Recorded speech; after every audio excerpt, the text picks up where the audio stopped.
Bonjour, je suis Rachel Koumi. Je suis chercheur au Centre de recherche océanologique d'Abidjan.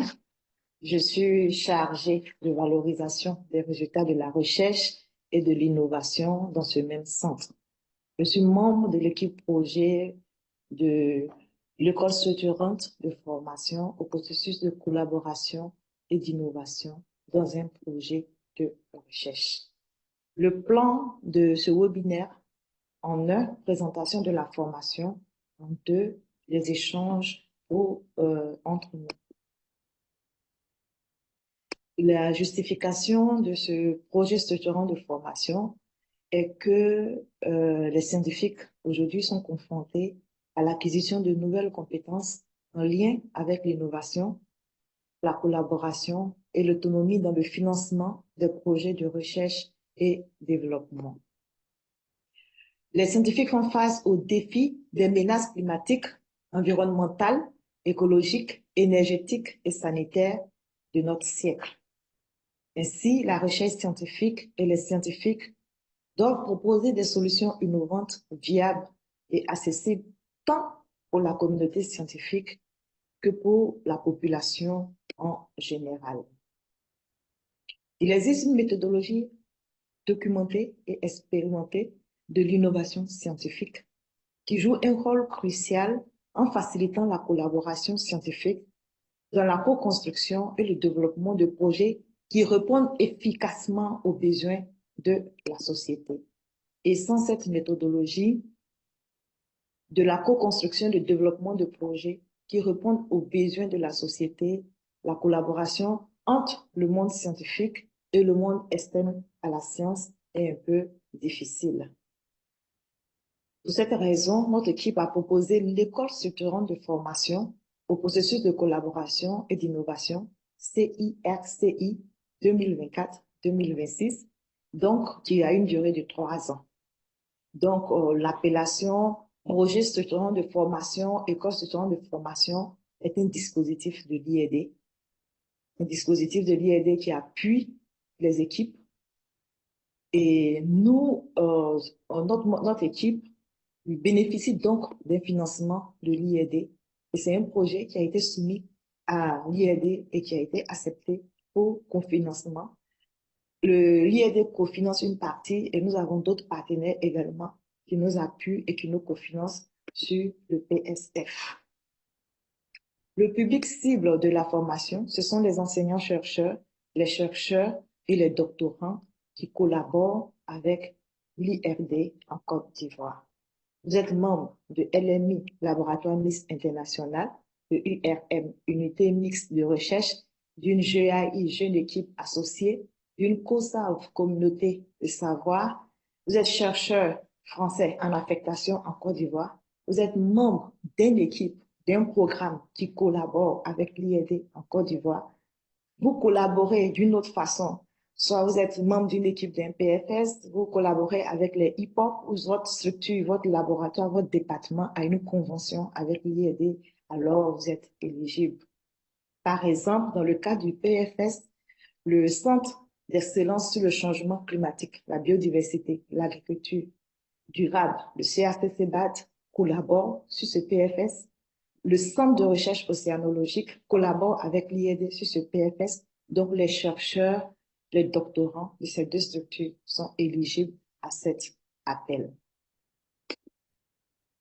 En plus de ces collaborations que vous avez, vous travaillez systématiquement, puisque c'est dans les champs de recherche de l'IED, sur le changement climatique, l'agriculture, la santé, la socio-économie, l'anthropologie, l'hydrobiologie, l'écologie, le développement durable, l'énergie et l'environnement.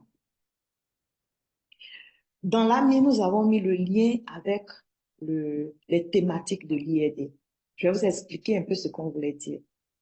On demande une collaboration avec l'IED.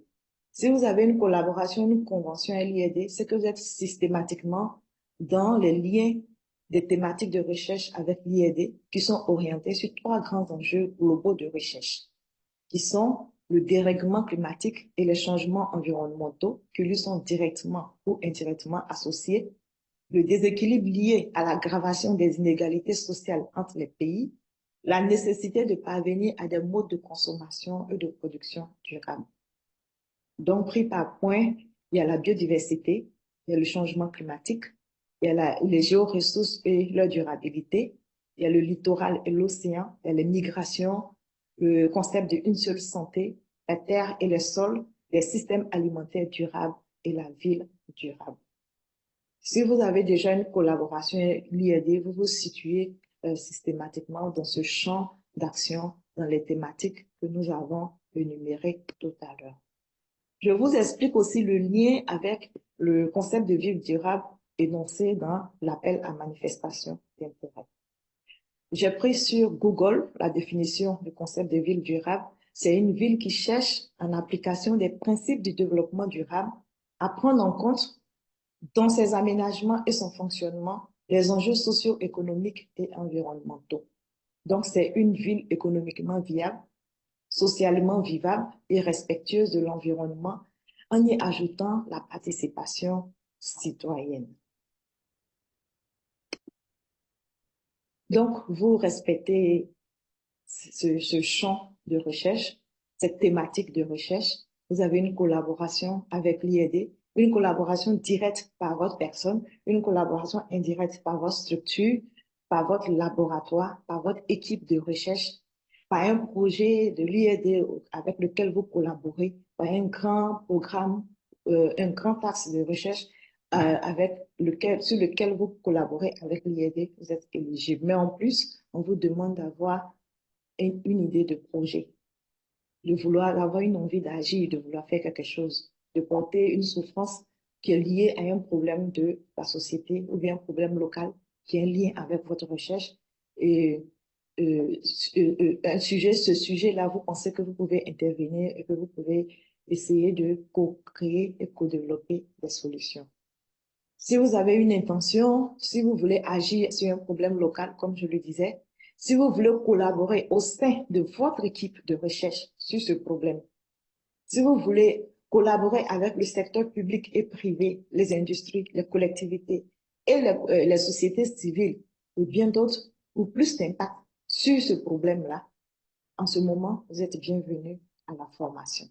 Si vous voulez monter en compétence sur le processus de collaboration et d'innovation, le PSF parle d'un processus de collaboration et d'innovation pour les enseignants-chercheurs, les chercheurs et les doctorants. Vous dites, ça m'intéresse de monter en compétence là-dessus, mais en plus, j'ai une idée et je suis dans les champs de recherche de l'IED et je collabore aussi avec l'IED et donc je veux participer, je veux développer cette idée, je veux pouvoir développer un service à la société, un service à la communauté, je veux participer au développement, mais je veux développer la solution avec les autres membres de mon équipe, avec les participants. Je veux le développer avec l'appui et le soutien des facilitateurs et je vais utiliser ce processus promis par la formation. Si vous voulez monter en compétence sur cette idée, votre intention et votre projet, vous êtes bienvenus. Mais on ne vous demande pas d'écrire en entier le projet pour venir candidater. On vous demande certaines informations dans l'appel à manifestation d'intérêt que vous pouvez renseigner de façon spontanée en fonction du problème que vous avez identifié. On ne vous demande pas d'écrire tout le projet. Au contraire, on vous demande de venir à la formation, co-développer avec les bénéficiaires, les parties prenantes, le public cible, pour trouver une solution qui soit directement déployable. Si vous l'avez aussi déjà développé, c'est pas grave, venez et à la fin de la formation, vous pourrez faire la comparaison avec ce que vous avez fait seul et ce que vous avez fait avec le monde extérieur. La méthodologie pour cette formation, elle est de type présentiel. Tous les 15 participants sélectionnés seront présents en salle et la formation aura lieu au Centre d'excellence africain pour le changement climatique, la biodiversité et l'agriculture durable, situé à Bingerville, au sein de la partie de l'Université Félix Houphouët-Boigny qui est située à Bingerville. Donc, la formation, elle est pédagogique, participative et de projet. On dit pédagogique parce qu'on ne l'a pas inventé, ça suit toute une méthodologie, tout un processus pour aider les participants à utiliser les outils et méthodes, à travailler sur leurs projets, à avancer, à créer de l'innovation et à proposer une solution en commun. Et puis, elle est participative parce que vous allez intégrer les avis de votre équipe de recherche qui ne participe pas à la formation, dont vous êtes le représentant. Vous allez intégrer les avis et les contributions des parties prenantes que vous aurez utilisées grâce aux outils que nous allons vous donner. Vous allez intégrer les avis du monde extérieur. Vous allez intégrer les avis en fonction de votre sujet, de personnes aux ressources cibles que vous aurez identifiées. Vous allez intégrer aussi la facilitation et l'accompagnement des formateurs à votre projet. C'est pour ça qu'on dit la formation, elle est participative, elle est ouverte. Elle est ouverte et elle est de projet parce qu'au sortir de cette formation, après avoir utilisé les outils et méthodes, après avoir été accompagné, après avoir intégré tous les contours et les aspects de la formation, vous sortirez de la formation avec un projet qui est normalement directement déployable et qui a véritablement visité tous les aspects du problème que vous avez envoyé les parties prenantes et qui a une solution et une stratégie de mise en œuvre. La durée de formation, elle est de 4 semaines. Je vous explique un peu comment la formation va se passer. Nous avons 4 modules pour les 4 semaines et c'est un module de formation qui sera euh, euh, euh, transmis par semaine. Donc, dans la première semaine, le lundi, c'est le jour de la formation théorique. Nous allons vous donner les outils, nous allons vous donner les méthodes, nous allons faire le cours comme on le dit. Vous allez noter. Et puis, mardi, mercredi, jeudi, vous allez utiliser ces outils et ces méthodes, les appliquer avec votre projet, votre intention que vous avez envoyée, avec l'accompagnement des formateurs. Et ça va se faire en salle. Certains auront besoin de sortir pour prendre leur téléphone, pour appeler une personne aux ressources, un membre de leur équipe, un participant, en fonction du sujet et en fonction de leur évolution. D'autres auront besoin de sortir pour faire des entretiens ou des enquêtes avec des parties prenantes cibles. Certains seront obligés d'envoyer des mails. D'autres auront à prendre des rendez-vous pour discuter. Certains auront besoin d'intégrer la contribution de certains membres de leur laboratoire et de leur équipe. Mais normalement, nous sommes tous en salle. Et lorsque une personne est absente, on sait à quoi va servir son absence, qui doit normalement servir à l'avancée de son projet. Après les 3 jours d'accompagnement en salle, de facilitation et puis de communion avec tous les autres membres, équipes et autres, le vendredi, nous avons la séance de rencontre avec les formateurs, apprenants formateurs.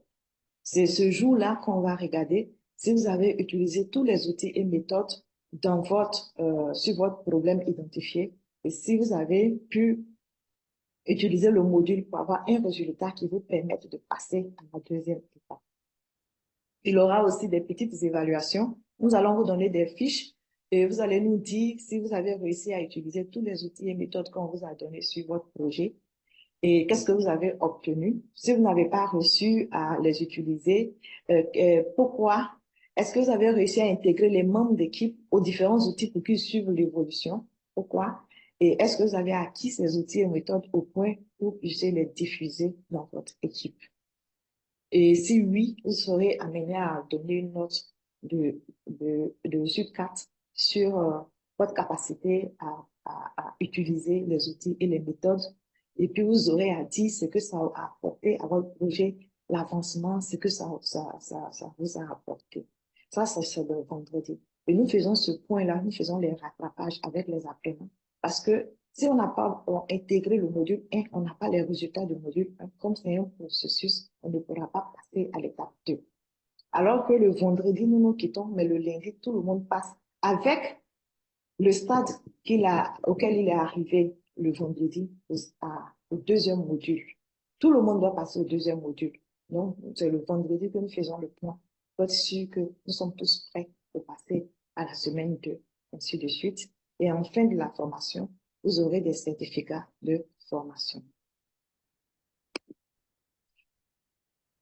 Le résultat que vous avez à la fin de cette participation et la raison pour laquelle vous venez la formation, ce que vous gagnez dans cette formation, c'est une solution innovante co-développée et directement déployable sur le problème que vous avez identifié.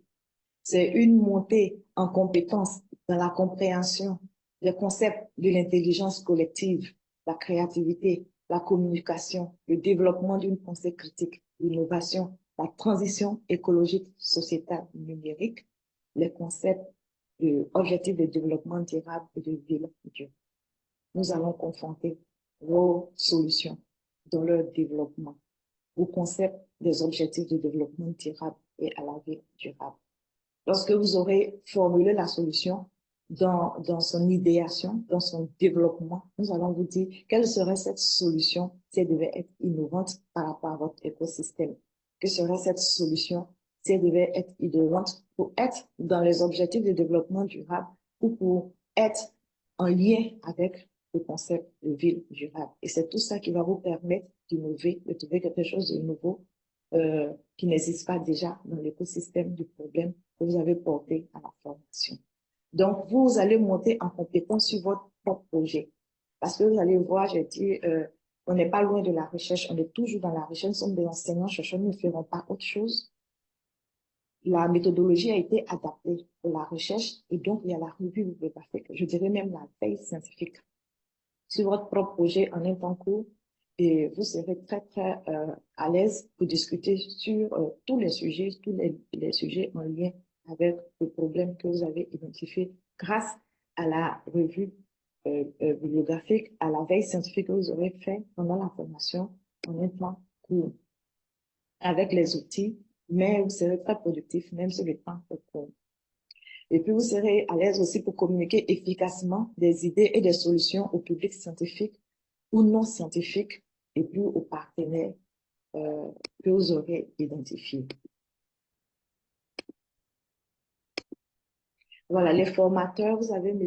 Yves Kéré, il est le directeur de l'Hugo Open Factory, qui est le laboratoire d'innovation de l'Université de Bretagne occidentale.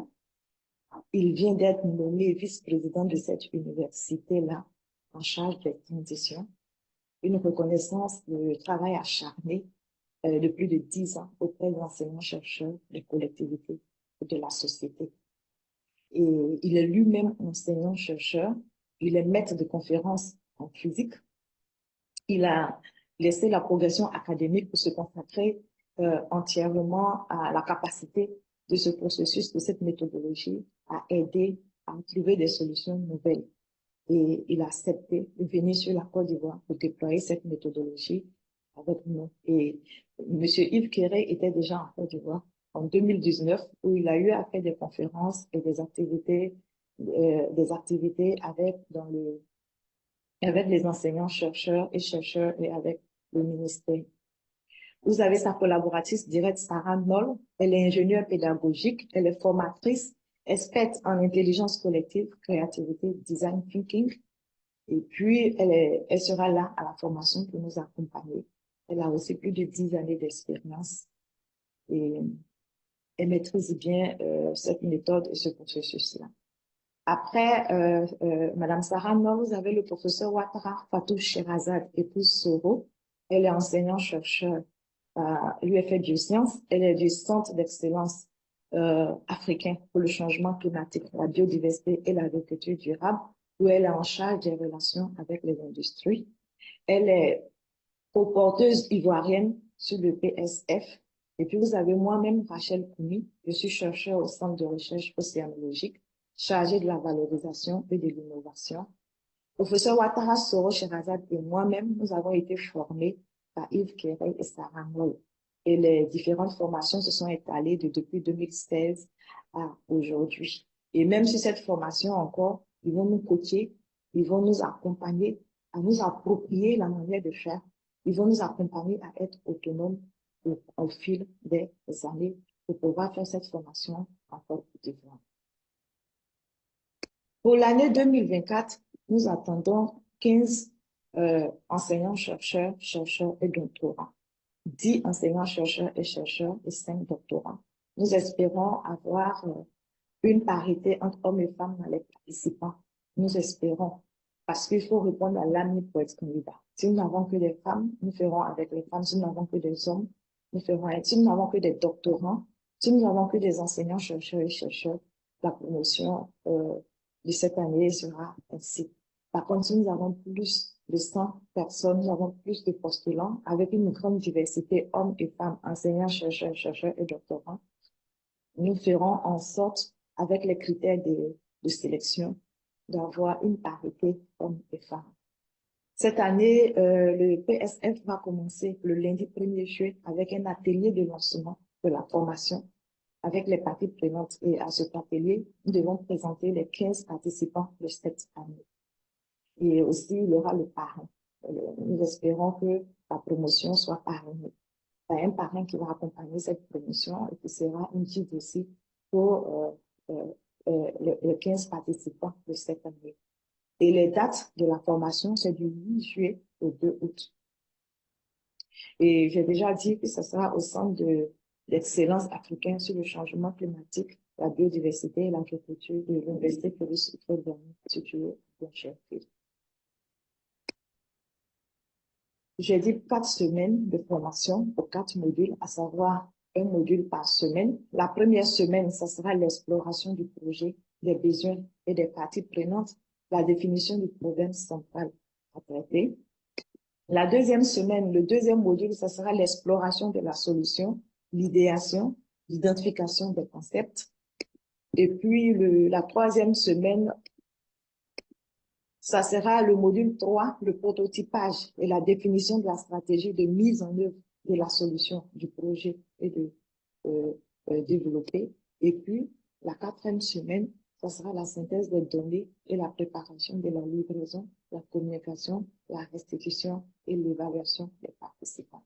Nous aurons une restitution le 2 août, dernier jour de formation. Et pour cette restitution, les participants vont inviter des personnes ressources cibles liées au projet, à la solution, à cette restitution. Ce n'est plus forcément les parties prenantes, mais ce sera les personnes identifiées par les participants pour pouvoir faire la première restitution selon leur volonté, bien sûr.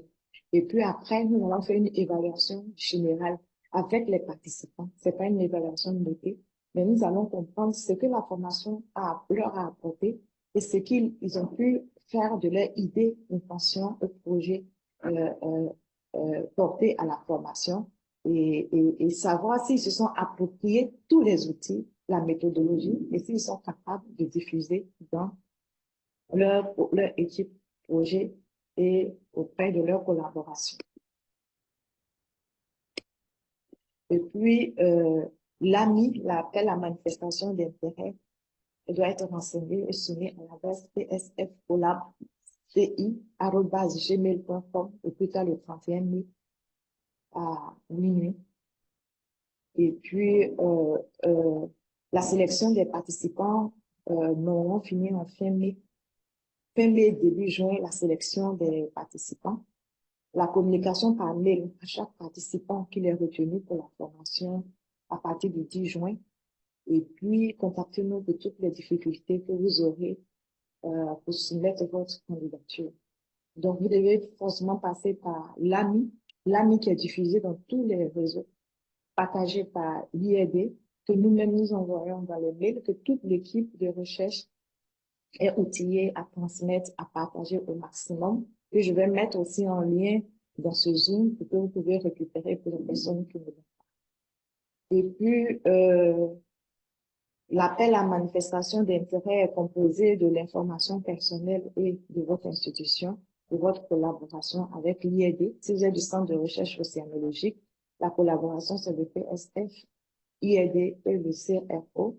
Si vous êtes dans une COSTAF, communauté de villes durables, si vous êtes dans un programme ou dans un projet avec un partenaire de l'IED, vous citez cette collaboration.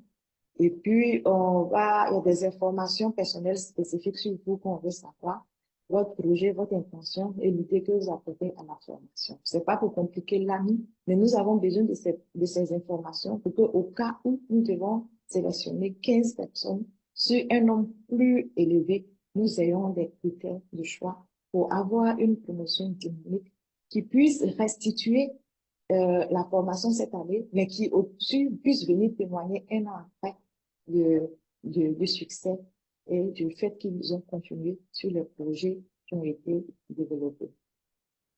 Le PSS, il est financé et porté par plusieurs partenaires, dont l'Institut de recherche et développement de France, le laboratoire d'aérologie, l'Université de Toulouse, Paul Sabatier, le CNRS, le ministère de l'Enseignement supérieur et de la Recherche scientifique, l'Observatoire Midi-Pyrénées, l'Université Félix Houphouët-Boigny, le Centre d'excellence CACC-BAT, l'incubateur international CEBOS, que vous aurez la chance de côtoyer, et puis l'Ubo Open Factory, qui est le partenaire technique sur cette formation, le Centre de recherche océanologique d'Abidjan et la communauté de savoir sur les villes durables. Je vous remercie pour votre attention. Je reste en ligne pour les questions et les échanges. Je vous remercie.